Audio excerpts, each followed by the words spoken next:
listening to StreetClothes, the podcast that takes you beyond the four walls of the hospital and into the lives of clinicians who live passionately no matter what happens to spark their hearts. Each week, we dive into the hobbies and side hustles that refuel the clinical spirit, recharge the mind, and remind us all that there's a big, beautiful world out there to keep exploring. StreetClothes, because life happens outside of scrubs.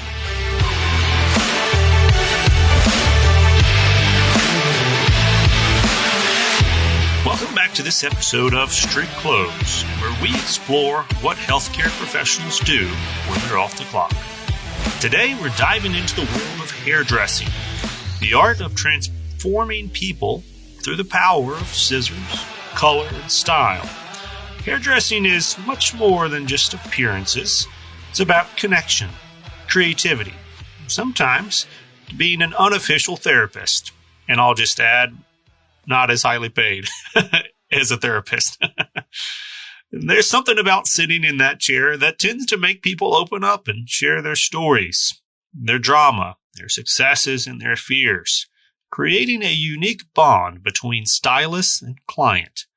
What makes hairdressing special is the creative expression it allows, both for the hairdresser and the client.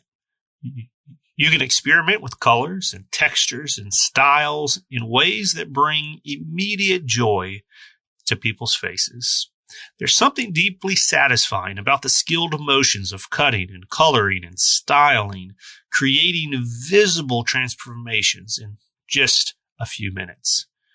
Perhaps the most rewarding aspect is the instant gratification of both the client and the hairdresser. The smile on someone's face when they look in the mirror and they see their new look sometimes is pure magic. You've helped them feel more confident, more themselves, or maybe even given them the fresh start that they were looking for. The hairdressing community is also incredibly supportive and vibrant. From small neighborhood salons to high-end studios, there's a place for every style and approach. Many stylists describe their colleagues as family, and they share techniques and inspiration and the occasional bit of salon gossip. For anyone considering exploring hairdressing as a hobby or a side hustle, it's an art form that welcomes dedicated newcomers. Start small with your friends and family, just like we're going to talk about on today's episode. Take some workshops and see where your creativity takes you.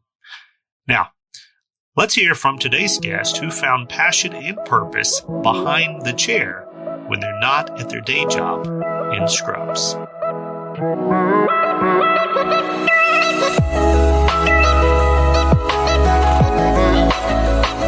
I might have been in college because I feel like it was my freshman year, maybe. I was in the dorm and I would cut my own hair. Like I've been cutting my own hair for the majority of my life. Yeah. And for guys, it's a little bit easier, right?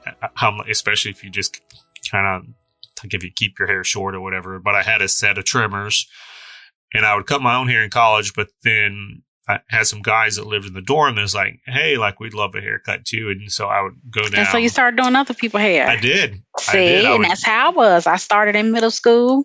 Did you? Okay. Doing my own hair. And then people started saying, hey. And I'm like, well, come on down. I'm going to charge you this. Come on down. So you were doing your own hair. So like in junior high, middle school, like what was that like? Like you just go to the bathroom, I have enough mirrors and everything. And So we had a trifold in the bathroom. So that's how I was able to see. And then a hand one, and I don't know if it's the same way, with cutting hair, and that's how you'll see the back.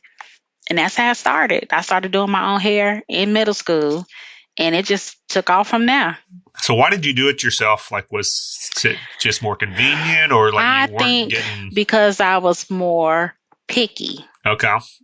And so I was experiencing other people doing it, and I would go home and still keep that, but change it a little bit. And then at some point, I was just like, I'll start doing it myself. Because one thing about me, I'm very visual. And so I would find myself looking at somebody's hair and studying it and be like, I got it.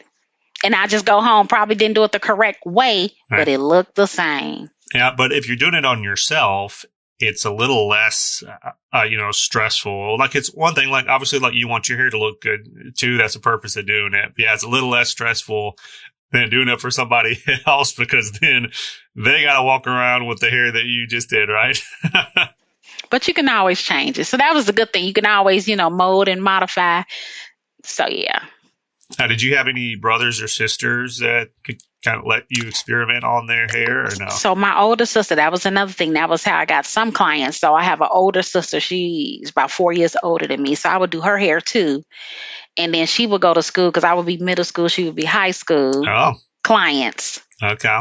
And so then I would do my cousins, friends. That's important. It's like basically I was doing the whole neighborhood at some point. My mother used to be like, "You driving up my bill," because I would literally get off of school and would be doing hair till it's time to go to bed. So where would you do? So like once you started get more of these neighborhood folks coming, like would you do it in the bathroom still? Like I would be in the kitchen. Out to the kitchen? Okay. Nice. So, of course, my mother's complaining. That's good. That's good. Well, she'll start charging you rent, right? Like you doing business out of here. And so I would sugar it up a little bit sometimes and buy her stuff or go get some stuff to eat. But, yeah. That's good. Now, where did you grow up? Like, where were you doing the majority of this? Oh, so I stay in Indiana. Okay. Born and raised in Indiana. Okay, great. My mother's deceased, but my father's still in the same house that I was doing hair in the kitchen in. Look at that. Mm-hmm. That's cool. So was it like a small town or?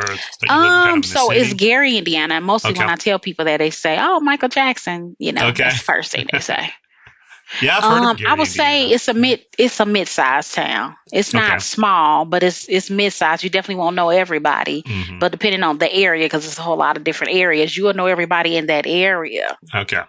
Okay, but it's a walkable, like where you grew up in. It was some place where people could walk to your house if. Well, I stayed in a cul-de-sac. Okay. So everybody in that, it was actually like a 2-street, like a cul-de-sac. Okay. If that makes sense. Yeah. You see what I'm saying? But one way in, and then it's 2 cul-de-sacs. So everybody in the neighborhood was coming. Great. And then other cities or other areas that was close by, some of them would walk. Their parents would bring them. Okay. And listen, I didn't know no better. This is back in the day. I was charging $15. I'm ashamed. I'm ashamed. Is that too much or is that not enough? I don't even know. I don't know. From a middle school standpoint, $15, that was, cost of living was way cheaper. I'm going to give me some McDonald's, but that was per head. Yeah, right. And I charged that because that was affordable for other middle school people, which I probably should have been charging adult prices. But, middle school, man, I'm thinking like, well, my friends can afford that. And I'm over here slaving. I tell you what, the parents are like, so like, you're hungry when you come home. I feel like you're not eating lunch. What are you doing with all this lunch money? And the parents probably like $15. Let's go.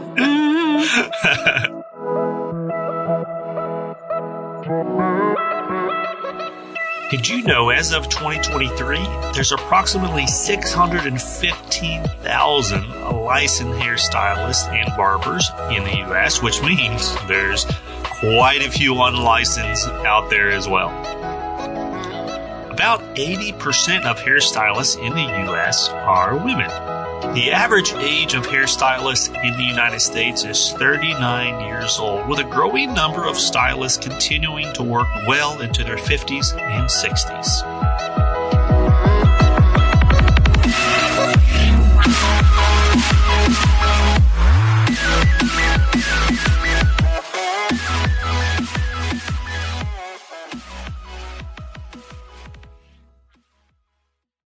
So, Raynetta, before we get into all this, maybe let's start at the very beginning on defining what hairdressing is, right? Like when you say that, when I say that, what does that mean to you? Like, what are we describing here?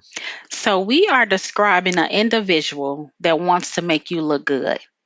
And I think that means a lot. Because you can come in, and then your brother or your sister can come in, and all 3 of you will have a different view of what looking good means. So you may come in and want your hair red, the next person blonde, the next person a short haircut, and as the hairdresser, you have to accommodate everyone's need with the intention that when they get out of the chair, they feel better about themselves than how they sat down.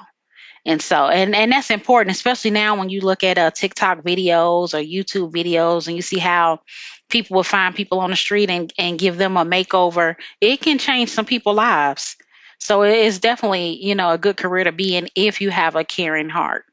Yeah. Oh man, there's so many places I want to go with that. Because even those videos that you mentioned, right? Like I've seen a lot of those like TikTok or YouTube videos where they're either like just giving free haircuts, like for people who are about to like go to a job interview, or they're giving free haircuts like for young kids, or they're giving free haircuts for like homeless folks. And you're right. There's night and day. Like sometimes you're like, that's not the same person in both how they look, but then also the confidence.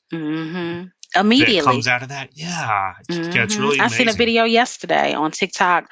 I don't know how true the video is, but two men were under a bridge and they found it seems to be a couple. So I'm just going to assume they're husband and wife, and grabbed both of them, took them to the store, brought them clothes, took them to the hair salon and got them a haircut and their hair did, and then had them go out to dinner afterwards, immediately after the makeover.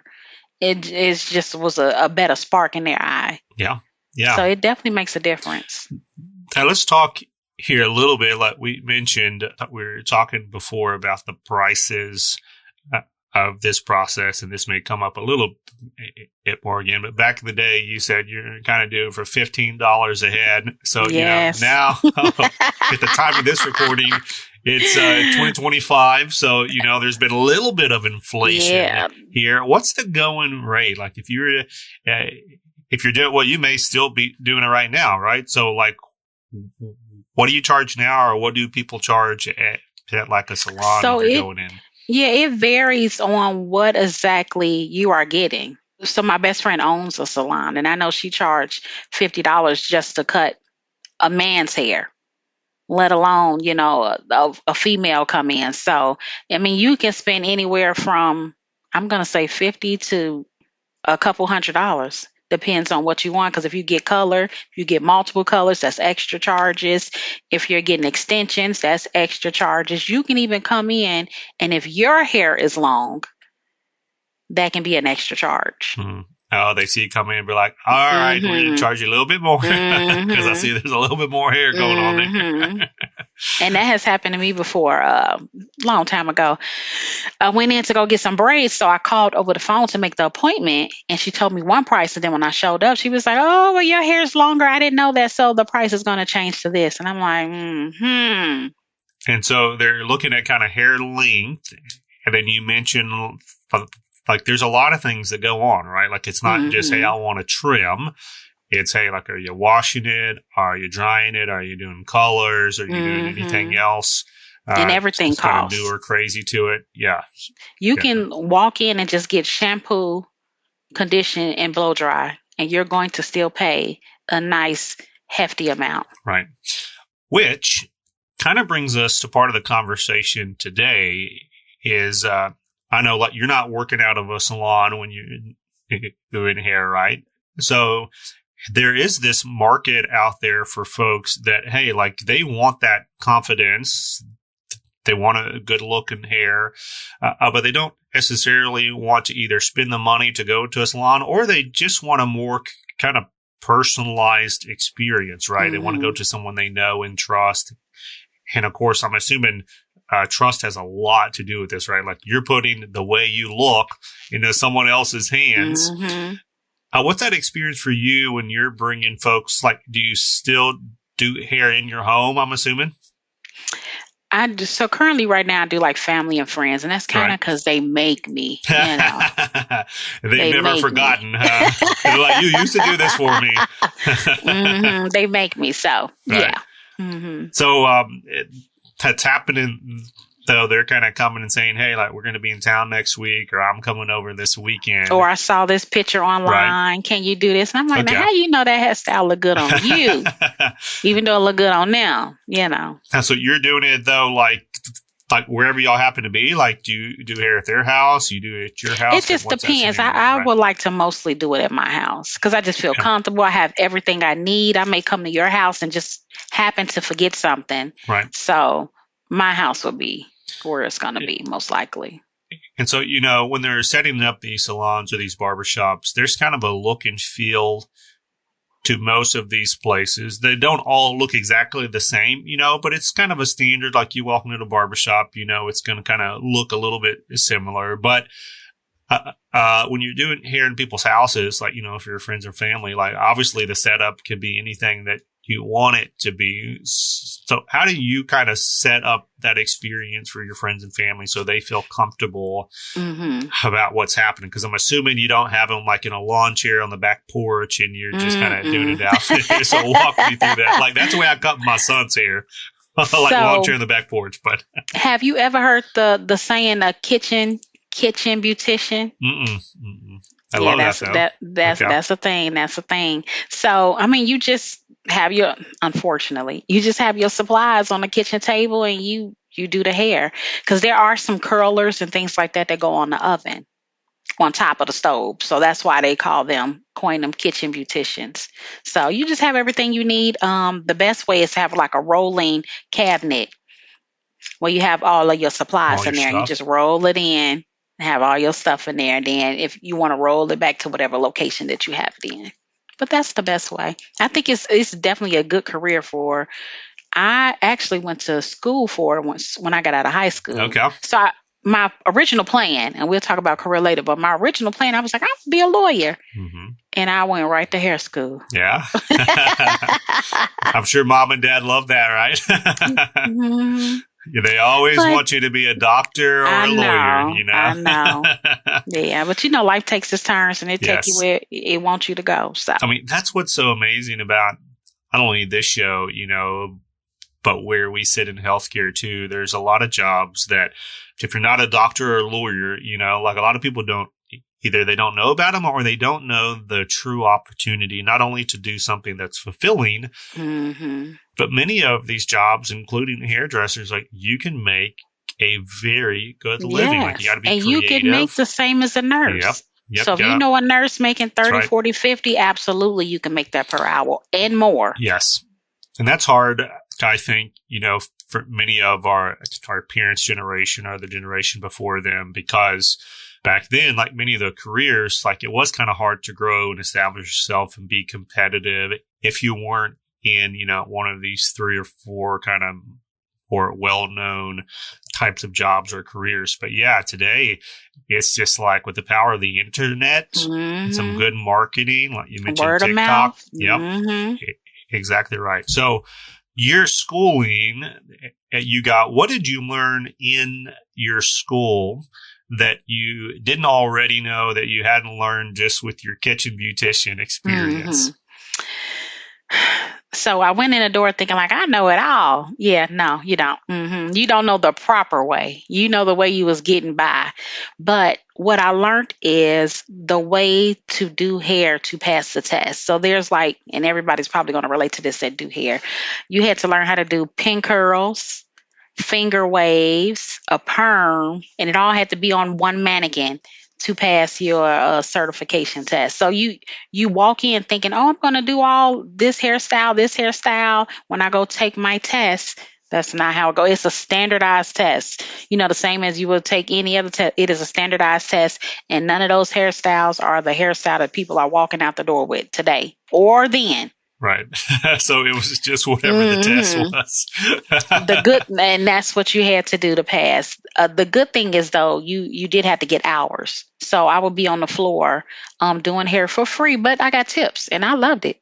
So you go to school, you cut the hair or you do the hair or you perm the hair or you color the hair, and then hopefully that person will tip you.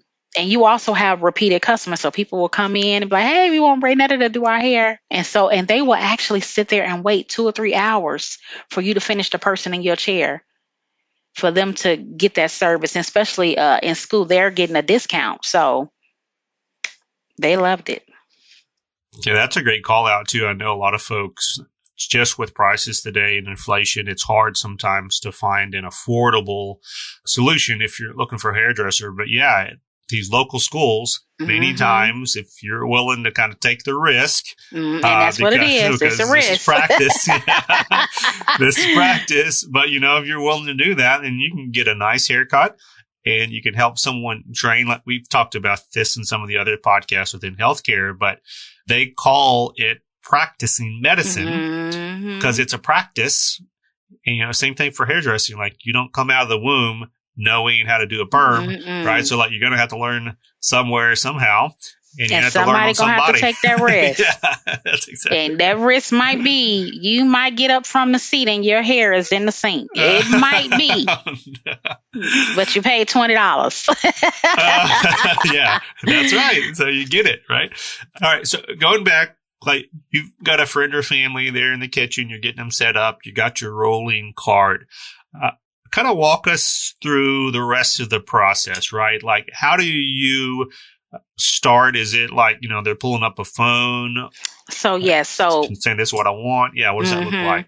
I always like for them to text me a picture first. Okay. So then I can start preparation on what I need because it may be something that I don't have. So like even before they get there, like you say, text this. Like send me a picture. If you know how it looks, send me a picture. So then I know, okay, I need a different comb or I need a different color or I need a different spray. And so, because you don't want somebody to show up and you don't have what you need. And it could be something that's just not a common item to have. You might want your hair burgundy and I may have all red, as the hair color or blonde or blue. Or you might show up, I want purple and I don't have purple. So if you send me a picture ahead of time, I can prepare myself so when you get there, you're not wasting time and we can get straight to what we came to do. All right. So they get you the picture, you get your supplies, they show up, and then what happens from there? So you come in, you're definitely going to get your hair washed. I would really appreciate if you come with your hair washed already and then I can wash it again. But, life doesn't do that all the time. But you're going to come and get shampoo, condition, and then we're going to get started on the process of your hair. And that just depends because if you're getting color, it might be on the box to not wash your hair beforehand. So again, based off what you want to get. And you're washing that in the kitchen sink because you're in the kitchen there? Mm-hmm. You got one of those like nice little fancy sinks with the I was just about to say that. And you got to have the one with the nozzle that you can pull out and, spray the hair. So you got that set up. Man, you're not messing around. That's good. That's good. Okay. Yeah, so they get their hair washed, okay, and then obviously, depending on what they want, it could go a million other directions from there. But let me pause in the process and, one of the classic descriptions of what happens either when you go to the barber, when you go to the salon, when you go to the hairdresser is that's where the client, in this case, your friends or family, they start to open up. Yes. And start to talk to you. So what is that dynamic like as the hairdresser? Like, obviously, I've been on the client side. Same. Yeah. It is the same. You are going to get some stuff because ain't nobody just sitting there getting their hair done. You definitely going to get some stuff. They're going to need to talk about their kids, their family, their spouse, or whatever, or whomever. It's going to be a conversation, and you want them to be comfortable. So you're definitely going to sit there and listen. Is it and something maybe give that advice? Yeah. So, like, do you try to keep them talking? Like, is that part of the process to keep them comfortable? Or do you kind of see yourself, they just tend to keep on talking themselves? Well, it's back and forth because depending on what they say, it might be a shock value. You're like, really? Mm-hmm. Tell me more about that. Or what that happened. Or I wouldn't deal with that. Or, or congratulations, Right. Okay. That back and forth. So it's definitely a two-way conversation. And people are there for hours unless, they're getting a simple haircut. So it's definitely going to be some dialogue about their life, what they're going through, what somebody else is going through, or potentially why they're cutting their hair off. Okay. Yeah, that's true because many times that's like that's that traumatic event in someone's life and they're like, okay, I just lost my boyfriend or my girlfriend. I'm coming in and we're doing something big, like cutting it all off or, doing a new color. So it's always a reason. Right. So, that's not necessarily something that they teach you in school. That part of the hairdressing conversation, right? How to be that life coach, the mentor, the friend, the objective bystander who's like, I don't really have a dog in the fight because if it's friends and family, you're probably cutting people's hair who the other people that they're talking about or that they're referencing. And you be like, listen, don't put me in the middle of that. Correct. Yeah. So, like, how do you navigate that as a professional? Because you are, like, even though you're doing this on the side, you know what you're doing and at the same time, like you're kind of opening up, as you said too, with some of your thoughts and opinions. Like, how do you keep that balance so that you're not getting in the middle of something that you don't want to get into, but you're still providing that experience where they felt like they're being Appreciated and heard. Exactly. Yeah. It's the same as if you were at any job, because you would be at any job and potentially you talk to person A, and person A may not get along with person B, but you get along with A and B. You're right. You just stay out of it. You may listen, but you're going to stay out of it. And you just keep going. That's it. But, comfortable enough that they can come to you. And we're not going to name names or anything. No, we're not. That's why I'm like A and B. But what's I don't have to say the craziest, but like what's one of those crazy things where you're like, I can't believe this person just told me this in my kitchen while I'm doing their hair. Like, you got any cool stories like that? Most of the time, it would be parents talking about their children. Okay.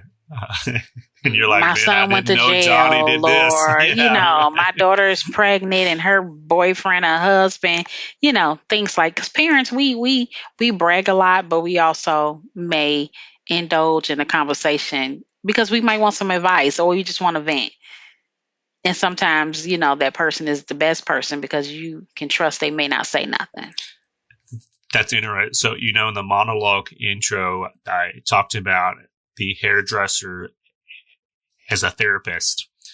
And, I think a lot of folks, still to this day, right? Like, therapy is kind of seen like, I don't want to go there because either it's like that means I'm weak or that means that I've got a problem, or maybe I can't even afford to go to a therapist. But then, you sit down and get your hair done and it's like you've got the built-in therapist. At the very least, to your point, if you're going through family drama that you can't really talk to anybody else about, or you don't feel comfortable sharing with anyone else, like now you got somebody who you got for a couple of hours to say, man, I don't know what to do, right?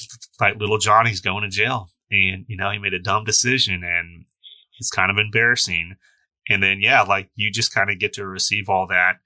And then hopefully, add some kind of encouragement or value or context to it to be like, hey, just hang in there. It's going to be all right. Yeah. And I think people are comfortable to do that because in the midst of you getting your hair done or cut, you are in a comfortable state because you're being catered to in the moment. And so while being catered to, maybe potentially it opens up a portal for you to express how you feel or what you're going through while being catered to. So if there's someone out there that's listening to this, it's like, I love that. I love people. I love being creative. Maybe they already do what you kind of said you do, is like you're always looking at the different hairstyles, kind of doing the people watching thing. You're like, oh, that's cool. Like, I'd love to try that. Or they're very visual. To get started as a hairdresser, even if you're just doing it internal, like with your friends and family, like what do you kind of need in that core setup of supplies, in that rolling cart? Mm-hmm. And then about how much money are we talking about to kind of get those core tools? It just depends, because you might want high-end supplies and equipment, or you may have to get what you can get depending on your budget, because we're talking about students. And oftentimes these individuals are not working full-time because they're in school. It's all day. Like you can literally do 8 to 3 or 8 to 5. And then they do have, some part-time programs in the evening from 5 to 10 from what I've saw. And then these programs are 12, 13 months. That's a long time to not be working. And so my experience while in hair school, those tips that people were getting, they were using those tips to turn around and buy supplies and equipment and things they need. Like they would literally come without it, but in the midst of it, you'll be buying things that you want, because the school will supply you with shampoo, conditioner, the basics. And so, they might provide you with shampoo A, and you're like, but I really like B, so I'm going to buy B for my customers. And so that's what people would do. And you learn, because I will be there and I'll look over at Hank and I'm like, I like those clippers that Hank got. Right. So let me, how much did you pay for them? Let me like save gold up. Plated Yeah. And so it's a learning experience, different money, based off what you have. but it's definitely a learning experience. So what are some of those core tools? Like, obviously, I would assume you got scissors, you got like a So I would different say comb scissors, set. Yep. a variation of clippers, clipper sizes, especially if you're a barber. And you also need it as a cosmetologist, because if you're dealing with someone with short hair, you will have to still, line them up. You definitely need scissors because you're going to give people a trim. You're going to have a variation of combs, variations of picks. You're going to have shampoo, conditioner. You're going to have holding spray. You're going to have spritz. You're going to have wrapping lotion, because some people get their hair wrapped or they use that for a roller set. You're definitely going to have rollers. Yeah, I can go on. It's a long list. And actually, when you sign up, they will give you a spreadsheet of the basics of what you need, and then the basics of what they're going to provide for you. So let's talk about, I was telling you kind of before we got started, there was a season in my life, kind of early college, where I was thinking, you know what, like this college thing is cool, it's fun, but I'd really like to be a barber. And I looked into barbering school, like you said, like I looked at all the hours and all the time commitment and the costs and everything. And I was just like, oh man, like it'd be really hard to do this at the same time that I'm going to college. And my dad just was not too hot on the idea of me dropping out of college to go to barber school. So I ended up finishing college anyways. But one of the things I remember thinking through is, this is a job, if I were to do this full time, I'd have to be standing for the rest of my life, the entire time that I'm working.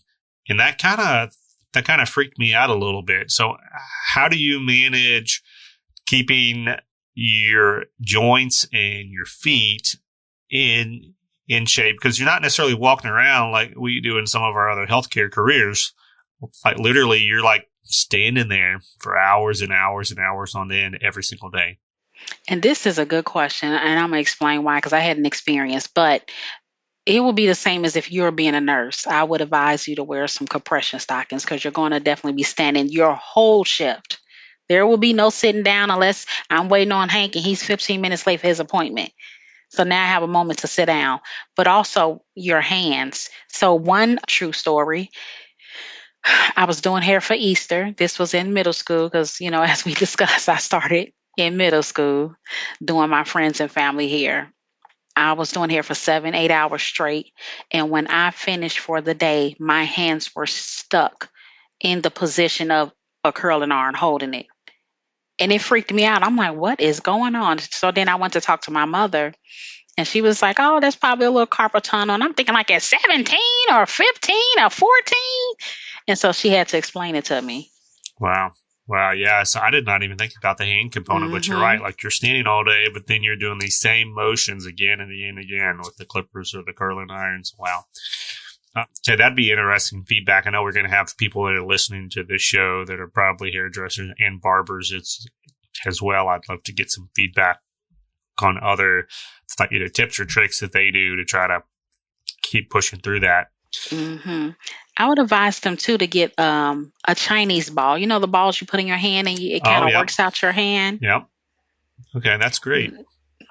The best advice, because it just works it out and it keeps it in movement, so you won't be in situations where your hands are stuck.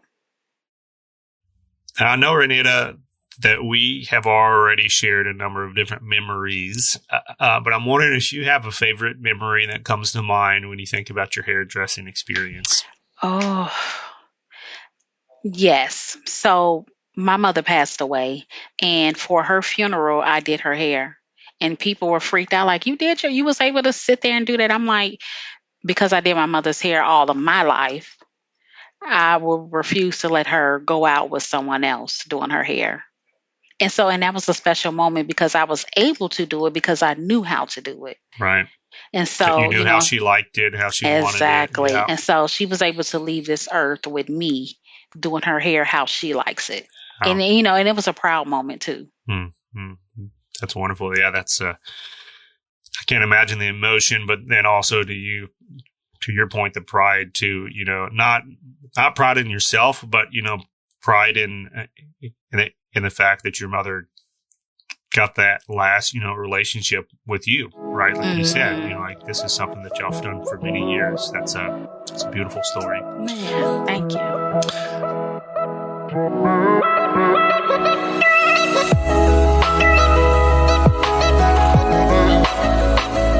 Nearly 30% of hairstylists work part-time or maintain hairstyling as a side hustle alongside another career. The average American will visit a hair salon approximately 4 to 6 times per year, with women tending to visit more frequently than men. The profession has seen a 21% increase in specialized certification programs over the past decade, with more stylists pursuing advanced training in specific techniques, extensions, curly hair specialization, and more.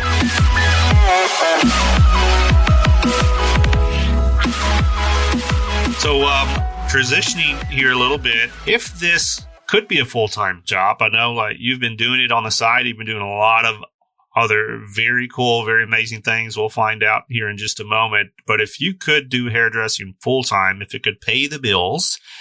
And it can. Is this if something you have a lot that of you clients, would do? Yeah. You can absolutely. I mean, it was something that I was doing for a very long time, full-time. So it definitely paid bills. It's definitely worth exploring if you're someone who wants to do that. It's definitely worth exploring. As we already stated, you can make the same as a nurse. I'm not going to say a doctor. Maybe if you were a celebrity hairstylist, because then the premium price you're going to pay for being a celebrity, and especially in hopes that they will pay you a premium tip. So, but definitely you can make same as a nurse or more. Speaking of your day job, though, you do this on the side for fun here and for tips. But what do you do day to day in the healthcare environment? So day to day, I am a sterile processing director where we clean and sterilize medical equipment or devices or surgical equipment or surgical instruments. You got to get the term right. Some people say tools. I'm like, it ain't a tool. It's not a tool. But anyway, for surgery. So we play a big role in the healthcare field. We play a big role in surgical, a huge role in surgical infections. We're the little people in the basement, but we have a huge job. And your surgery cannot happen without a sterile processing technician. Cannot happen. And you're also a doctor. So Dr. Raynetta Stansil. And talk to us about your decision to pursue your doctorate and just what that process was like. Obviously, like what your doctorate is in as well. Okay, good. So I actually started in the healthcare field as a surgical technologist. So a lot of sterile processing techs eventually go back to school to be a surgical tech or either a nurse. And that surgical tech is the person that's in the OR with the surgeon and assisting them sometimes, holding open a wound. Definitely you're handing over those same instruments that your sterile processing technician has cleaned or sterilized for you. So I started with that, and then I ended up going into management. And so when I ended up going into management, that's when I went back to get my bachelor's, then my master's, and then it led to me getting my doctorate degree, and all of them is in healthcare administration because I've been in management for a long time. So my goal is to be a CEO of a hospital. So that's what I'm hoping and praying that the Lord going to lead me to. I'll tell you what, you may have seen one of the interviews, but we did an interview a couple of seasons ago now on the Beyond Clean show that we talked to a sterile processing professional. Actually, he was my first sterile processing supervisor when I started in Kentucky, but he went on to become a CEO of a hospital in North Carolina. I think I know who this person is. I remember hearing this story. I can't give you a name, but I remember hearing this story, and that actually, it brings hope to people. Yes. To let them know you can turn a certificate and keep going. Yes, it's absolutely possible. And I love this story, Raynetta, too, because along that journey, right? Like there's a lot of fulfilling things in healthcare. It's a huge mission, not only sterile processing, but in the operating room as infection preventionist, healthcare supply chain, whatever role you have, you're doing huge work to keep these patients safe. But then a big vision of this show is there's also a lot of things that as healthcare leaders and clinicians, we need to be reinvigorated and And there's many other things that just, healthcare maybe doesn't check the box for us, and that we need to be recharged in other ways, or we want to care for people in other ways besides just healthcare. And so this story today of, bringing that therapy that we've talked a lot about today, but then also that confidence, like unlike healthcare where, many of our treatments you can't really see just by looking at someone. It's happening on the inside. It's very private. When you're talking about your hair and your appearance, that's a very public way to care for somebody that's still as important, but it's just a different angle on that. That person is the primary focus of care. So love this story. Let me ask you if there's folks that are tuning in, which I hope there are, who are thinking about, hey, I may want to do this and I don't really know where to start. Like, what would you say the first step that they should take? And then also, as you answer that question, what's the best way for folks, if they have questions based on this interview, to reach out to you and contact you for more information? Okay, so we'll start on how to start. The best thing to do is see what schools are in your area and then see who is your support team.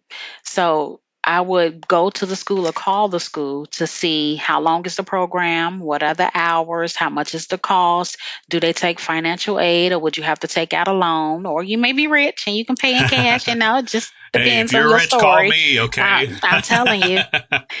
And so it just depends on your story, and that's the first step. Next, I say support, because it's a full-time job and you're not getting paid anything but tips, but you are learning. So it's definitely a return of interest. But, in the midst of that, you may need support. I may have to call Hank and say, hey, Hank, I need these curlers. Can you let me borrow $30? So that's where that support team comes in at. And the school, because sometimes there's 2 or 3 schools and you want to go to the best school, or the school that specializes potentially in what you want to do. So if I wanted to specialize in color, I would go to the school that I've heard of that teach the best color techniques. So I think that's a really big thing. Individuals that want to get in contact with me, they can find me on LinkedIn. I can help, if they want to figure out what's the best school for them. But you can find me on LinkedIn. It's under my name, which is Dr. Raynetta Stansil. First name is spelled Raynetta. Last name Stansil, Stansil. Or if you have questions also about sterile processing schools, both are great. Both are great.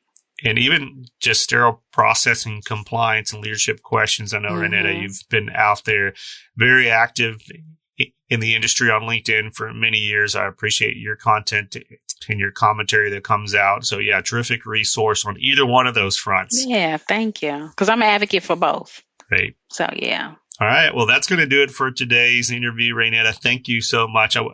I should say Dr. Stansil, now that we can call you Doc. We've been holding that off the whole interview, so people didn't know. But yes, I appreciate the personal side of the story that you brought out in today's interview. And it's just going to make a great addition to this StreetClothes series. So thank you very much. Yeah, well, thank you so much. Thank you for having me. Call me anytime you need me.